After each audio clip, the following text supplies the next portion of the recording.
Vox Populi Científico, un espacio de conversación que acerca la ciencia a la ciudadanía. Cada viernes dialogamos con científicas y científicos de la región de Valparaíso para conocer sus historias, sus investigaciones y el impacto real de su trabajo en nuestra región.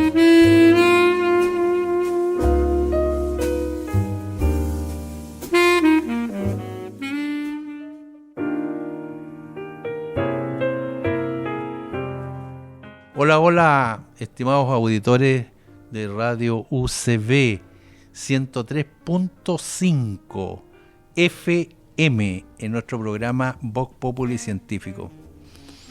Este programa está en la línea de acercar a la ciudadanía al tema importante de la ciencia y también conocer la trayectoria de nuestros científicos, las motivaciones que tuvieron para integrarse a la comunidad científica, a este mundo, digamos, tan importante que no solamente aporta a los temas del desarrollo científico, sino también al desarrollo de nuestra región. Hay muchos proyectos que se hacen y que han impactado positivamente a nuestros territorios. Entonces hoy día vamos a entrevistar a nuestra amiga Karen Castillo, que ella, ¿no es cierto?, la ha entrevistado en otras oportunidades, muy cordialmente ha accedido a venir a la radio UCB para hablarnos de varios temas, ¿no es cierto?, que son muy interesantes y que tienen que ver, digamos, con la gente, incluso con la vida cotidiana de las personas. Y Karen es del Instituto de Neurociencia de la Universidad de Valparaíso.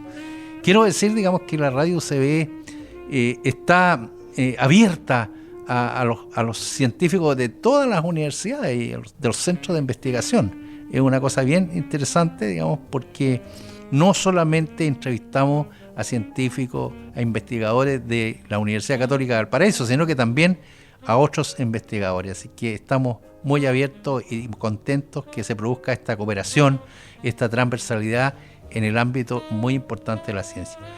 Te damos la bienvenida, Karen. Muchas gracias, Manuel. Siempre es un gusto estar acá contigo y con los auditores de UCB. Gracias. Karen, bueno, la primera cosa que me gustaría saber es ¿cuál ha sido tu trayectoria en el ámbito académico para que nuestros oyentes, bueno, tomen razón de quién, digamos, cuál es el perfil, digamos, de la persona que estamos entrevistando? Porque tú tienes, ¿no es cierto?, harto, como dicen, digamos, los jóvenes, harto carrete, digamos, en la ciencia. Así que es bien interesante saberlo. Cuéntanos un poquito. O sea, bueno, uno siempre escucha que las carreras como que parten desde pequeños, de pequeñas, que la gente tuvo curiosidad por ser científica. No es mi caso. Yo la verdad es que nunca supe muy bien qué quería estudiar porque me gustaba básicamente todo. Entonces, finalmente terminé estudiando Ingeniería en Biotecnología Molecular en la Universidad de Chile y como me fue gustando en el camino, digamos, fue como un enamoramiento lento y tampoco sabía muy bien qué significaba, era una carrera nueva, no tenía como muchas expectativas, pero sonaba bien rimbombante y bonito, entonces podría después decir, claro, sí, soy ingeniera en biotecnología, pero bueno, se supone que era una carrera que quería hacer una cosa aplicada, supuestamente, pero yo me desvié en el camino y terminé siendo una científica de ciencias fundamentales. Entonces, como me quedó gustando tanto, decidí después hacer un doctorado en neurociencia. Y de ahí en adelante, bueno, entre que uno transcurre, entre típico que uno se va un tiempo afuera, después vuelve, qué sé yo. Y yo trabajaba esencialmente en Santiago y me terminó aburriendo la ciudad, básicamente, en términos como de su estructura y el estrés que provocaba, y justo se abrió la oportunidad de venirse a Valparaíso, que si bien en región es algo que le da un valor y tampoco está tan lejos de la capital, que es donde uno también tiene sus afectos, su familia, entonces me parece un lugar perfecto y desafiante además, porque hacer ciencia desde regiones, a medida que uno se aleja de la capital, por muy cerca que esté Valparaíso, cambia completamente la manera en que uno dispone de recursos materiales y los mal llamados así, humanos también, las personas con las que se puede contar. Pero afortunadamente Valparaíso, sobre todo durante el último tiempo, tiene un sistema muy vibrante en torno a la ciencia, no solo las ciencias fundamentales, sino también las ciencias aplicadas. Hay un ecosistema andando bastante potente, que se ha potenciado mucho, sobre todo desde la creación del Ministerio de Ciencia, así que es un lugar que en este momento está bastante vibrante. Oye, tuvimos recientemente un ministro de Ciencia que era la Universidad de Valparaíso, porque fue rector de la Universidad de Valparaíso. Sí, el profesor Aldo Valle. El profesor Aldo Valle, claro. Tuvo un poquito, digamos, pero igual algo que cuadra con lo que tú nos dices. O sea, hay un desarrollo en Valparaíso sobre el tema científico.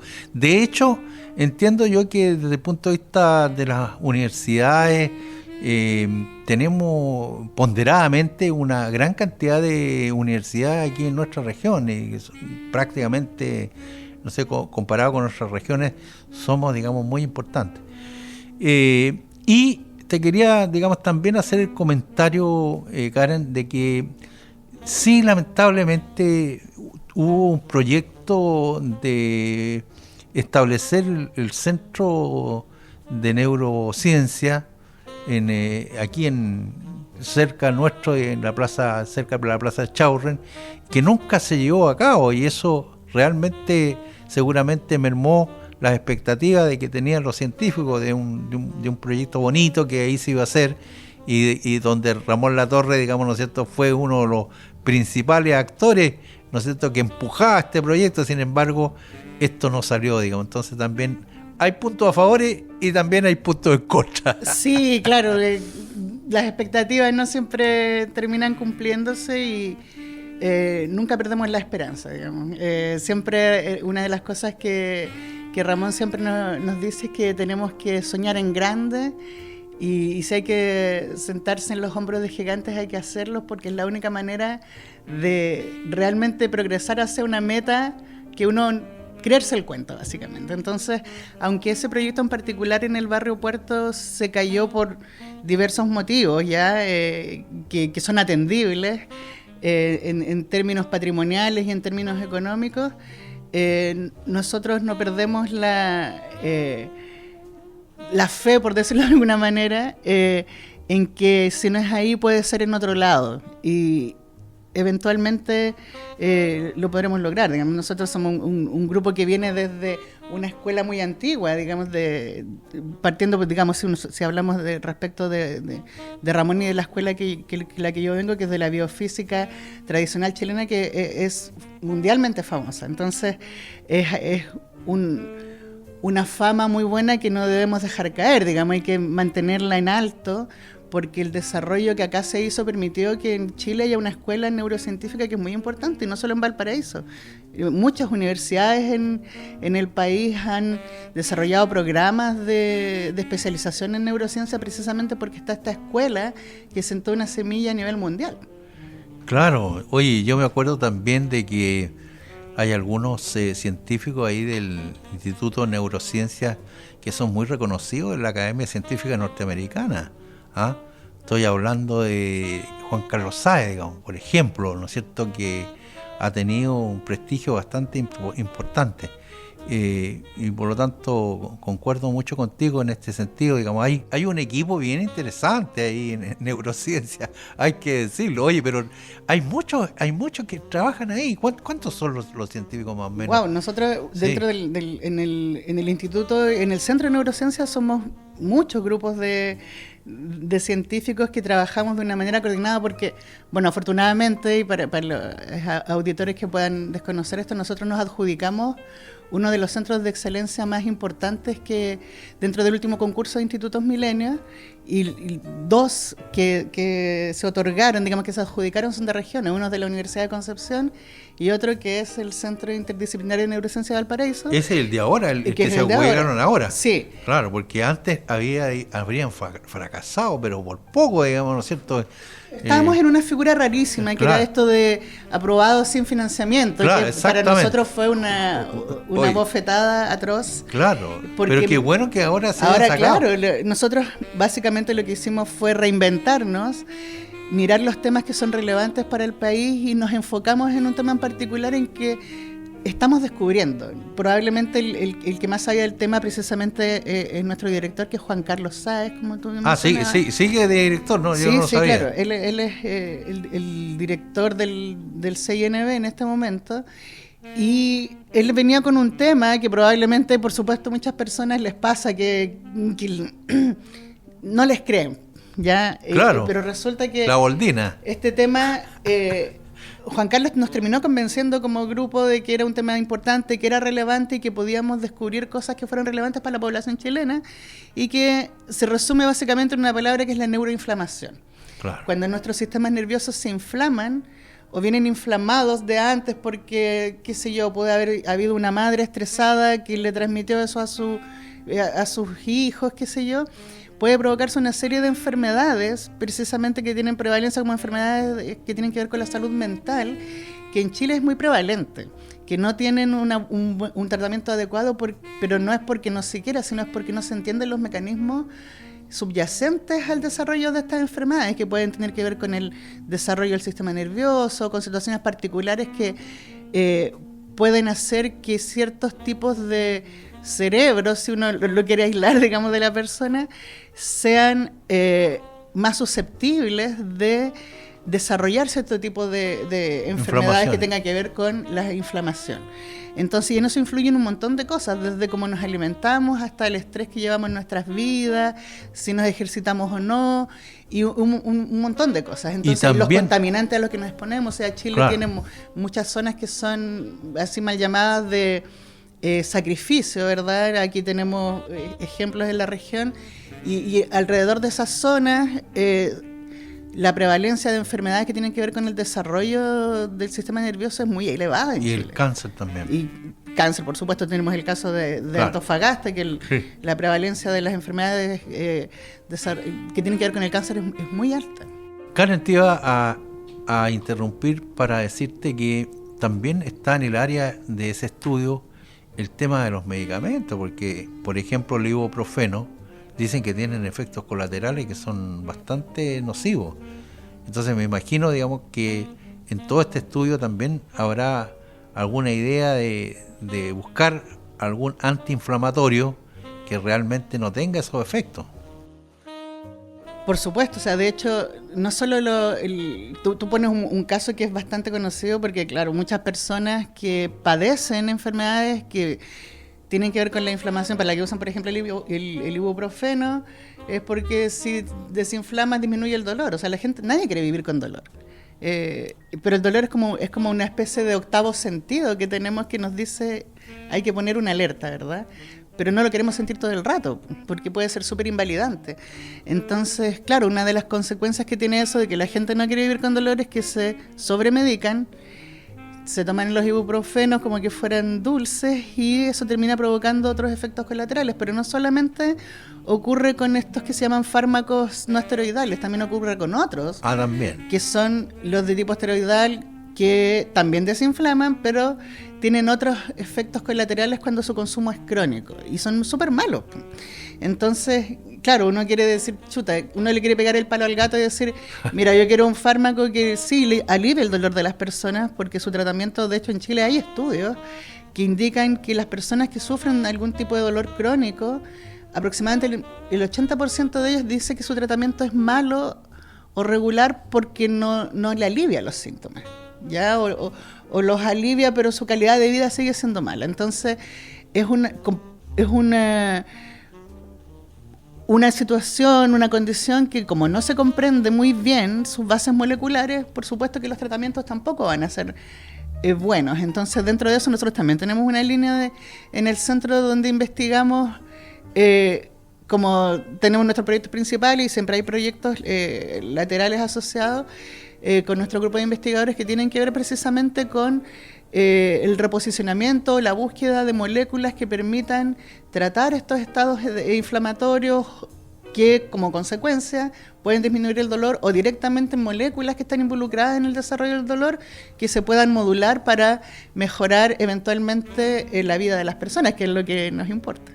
Estamos conversando con Karen Castillo, ella es doctora en el Instituto de Neurociencia de la Universidad de Valparaíso.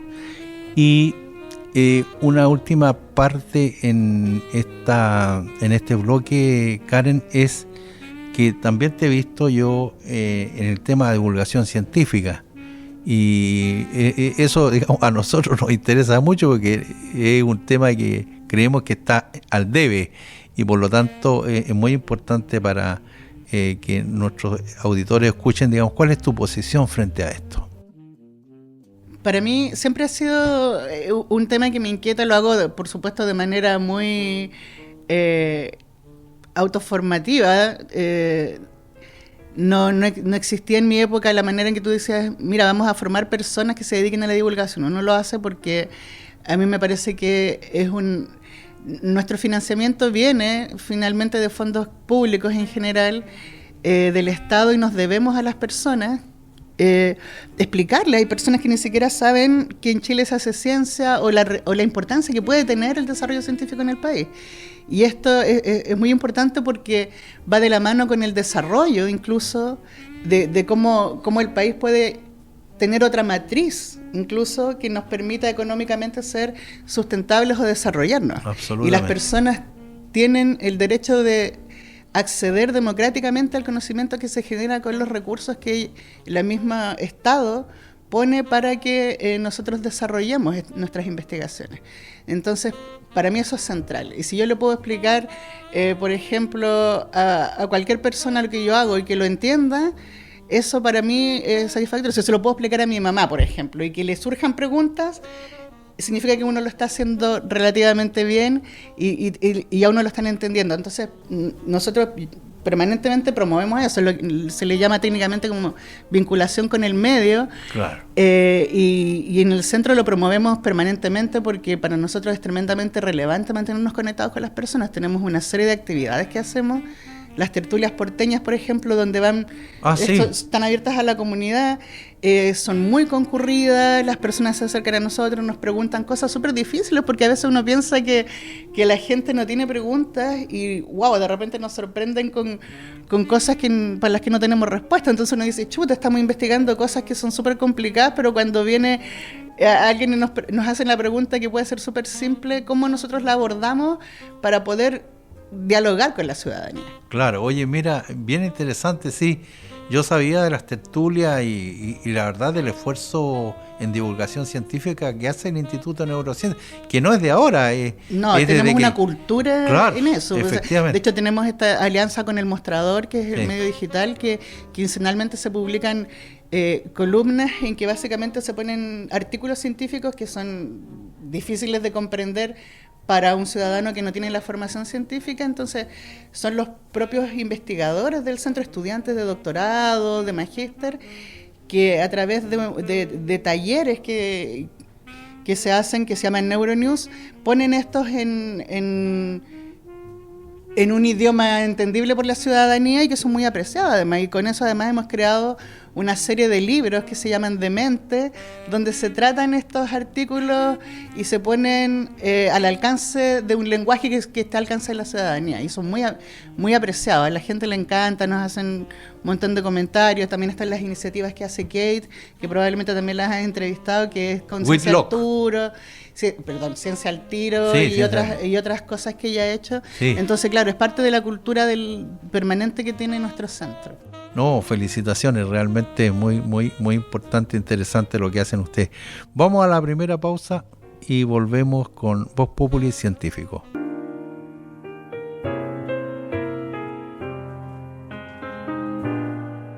Estamos presentando Vox Populi Científico, un espacio de conversación que acerca la ciencia a la ciudadanía.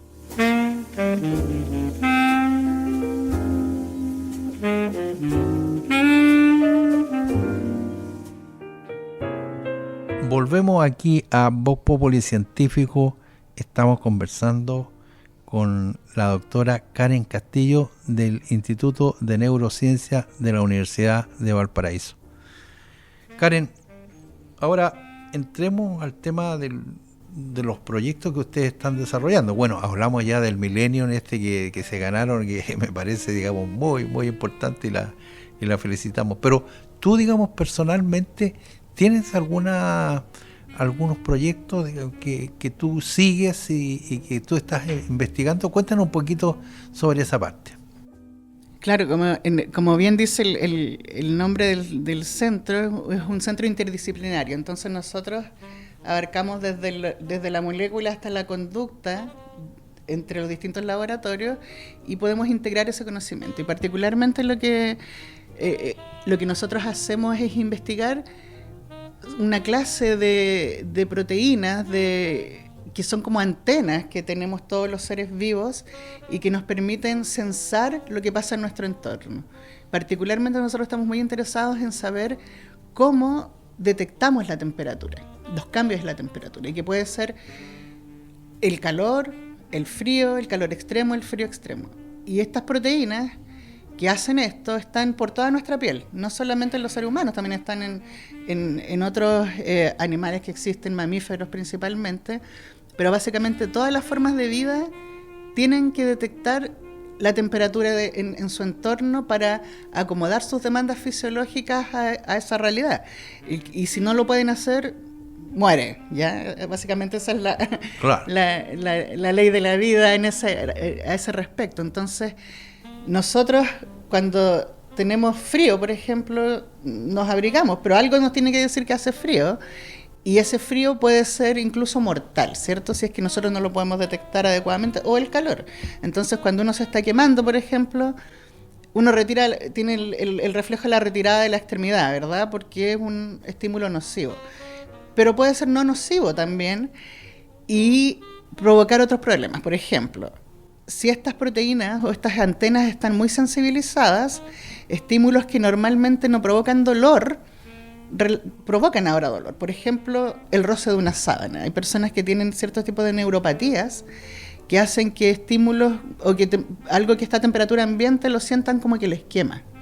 Entonces, y eso se da en ciertos tipos de dolor asociado al cáncer, a neuropatías diabéticas o a sensibilización. Nomás de repente cuando uno toma, a veces tiene estas neuralgias del trigémino, que es este nervio que inerva toda la piel de la cara, los dientes, qué sé yo, uno toma algo frío y le duele como que le estuvieran torturando, no sé. Entonces, nosotros estudiamos ese tipo de proteínas, y son un tipo de proteínas que sensan la temperatura en distintos rangos. Hay una familia de ellas que es como una orquesta que dice, nosotros vamos a detectar todo este rango de temperatura que va desde los grados bajo cero hasta altas temperaturas, y ese tipo de proteínas, si bien se conoce que hacen esa labor, no se sabe íntimamente cómo lo hacen. No se sabe si hay un sensor que hace un switch para decir, mira, si lo siento de esta manera o con este estímulo me va a dar dolor o no, pero sí sabemos que si los podemos modular, disminuyen, por ejemplo, las respuestas asociadas al dolor. ¿Qué significa modular? Significa que uno puede manejar la sintonía o la temperatura a la cual estos canales pueden responder, o a fármacos, ¿ya?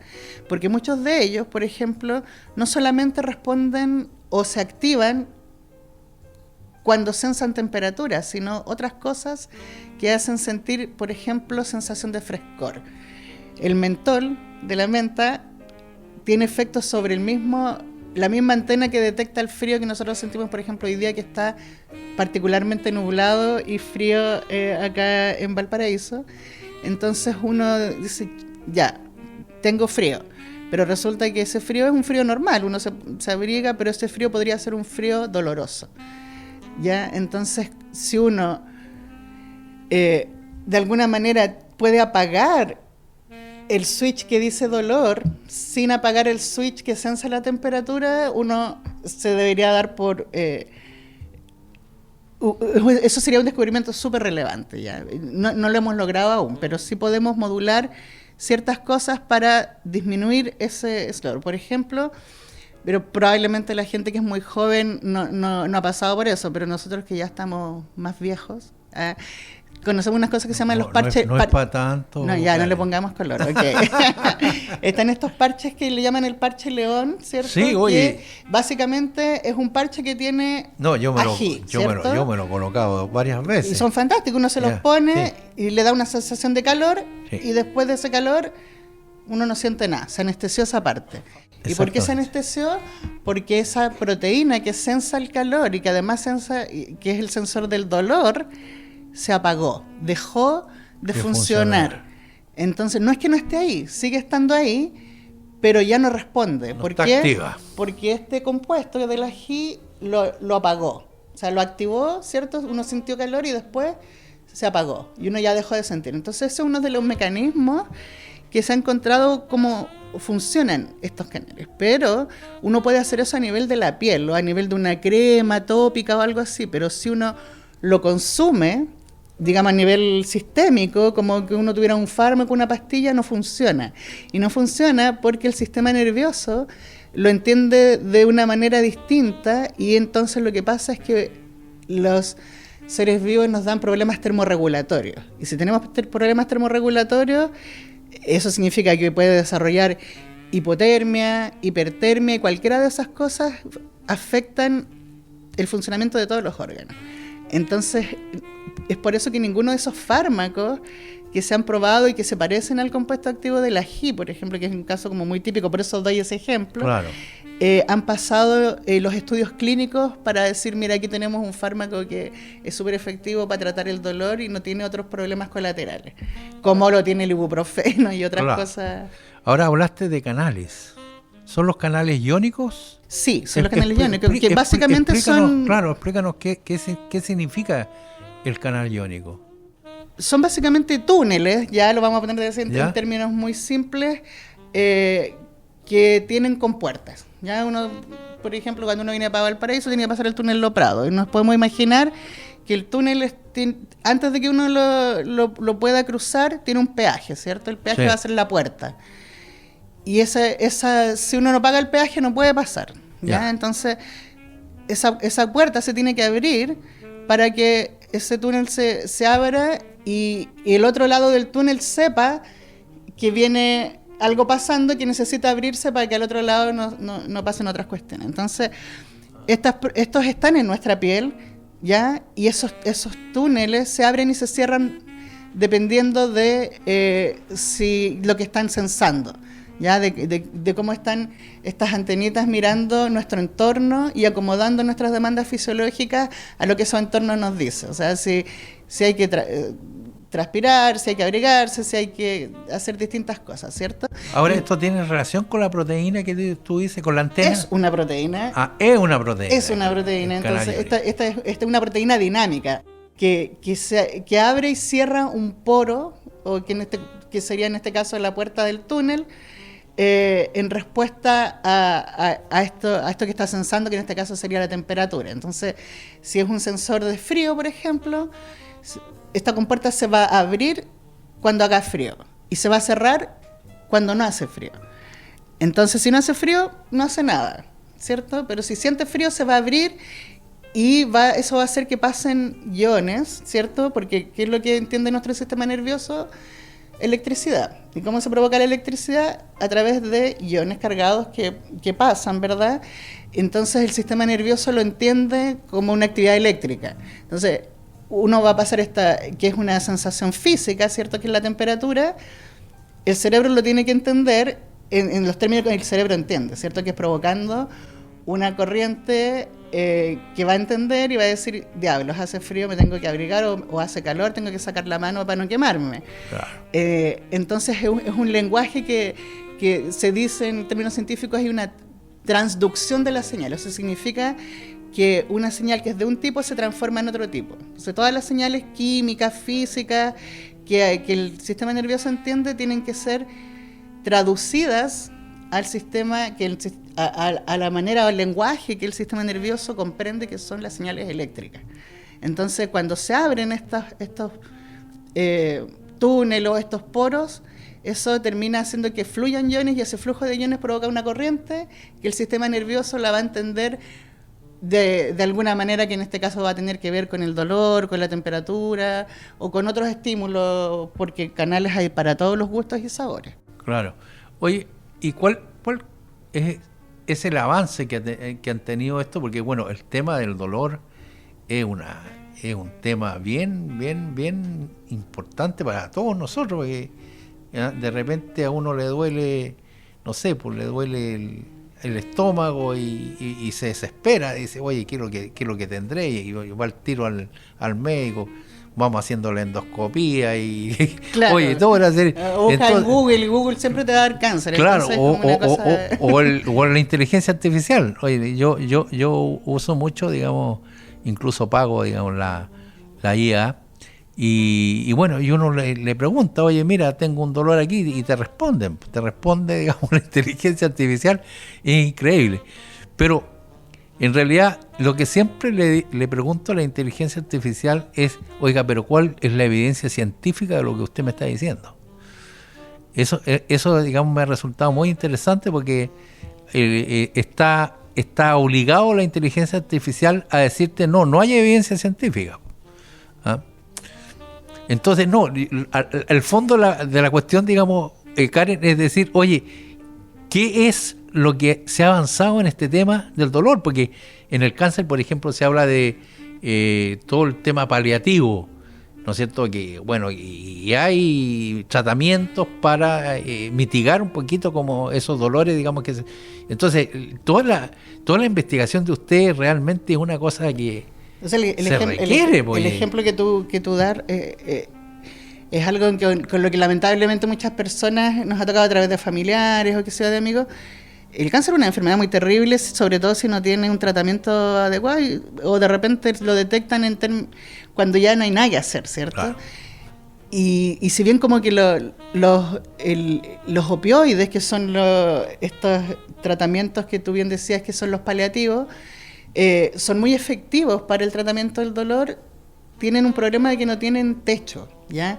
Y provocan tolerancia, y la tolerancia puede llevar al abuso, que es lo que está pasando con la crisis de los opioides en este momento en Estados Unidos y otros países, en que básicamente están perdiendo mucha de su juventud por otros motivos que no necesariamente pueden ser psicológicos también, pero básicamente la excusa es el dolor, ¿cierto? Entonces... cada vez requieres una dosis más alta, ¿cierto? Y entonces se les da como paliativo a los enfermos terminales, porque da lo mismo, o sea, al final da lo mismo que no tengan techo, se van a morir, ¿y para qué se van a morir del dolor? Entonces es un tema que todo el tiempo está cobrando relevancia, sobre todo si encontramos moléculas que puedan, este tema se ha reactivado mucho, sobre todo con la crisis de los opioides, de encontrar fármacos o moléculas que permitan modular el dolor sin los problemas que tiene la adicción a los opioides y otros antiinflamatorios o analgésicos que tienen muchos efectos secundarios y que no necesariamente van a disminuir el dolor como se requiere en determinadas patologías, que pueden ser de distinto origen, pero todas ellas probablemente van a tener un componente inflamatorio. Entonces, volvemos al punto. Claro. ¿Qué es primero, el huevo o la gallina? O te inflamaste y después te dolió y eso te inflamó. Claro. Son cosas que desconocemos. Por eso esta aventura del nuevo milenio yo creo que nos abre las puertas para que aprendamos todos muchísimas cosas que no teníamos idea.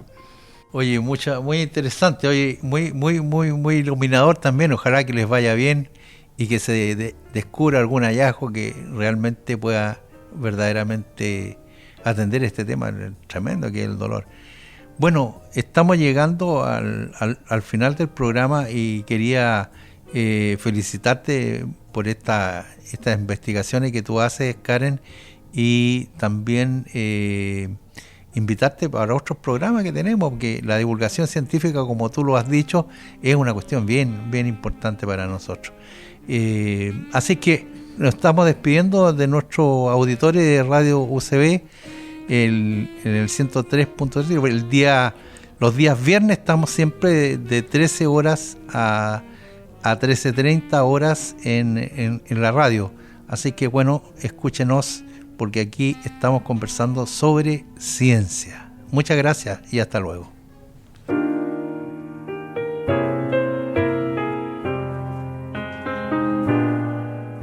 Vox Populi Científico fue un espacio de conversación que acerca la ciencia a la ciudadanía. Cada viernes dialogamos con científicas y científicos de la región de Valparaíso para conocer sus historias, sus investigaciones y el impacto real de su trabajo en nuestra región.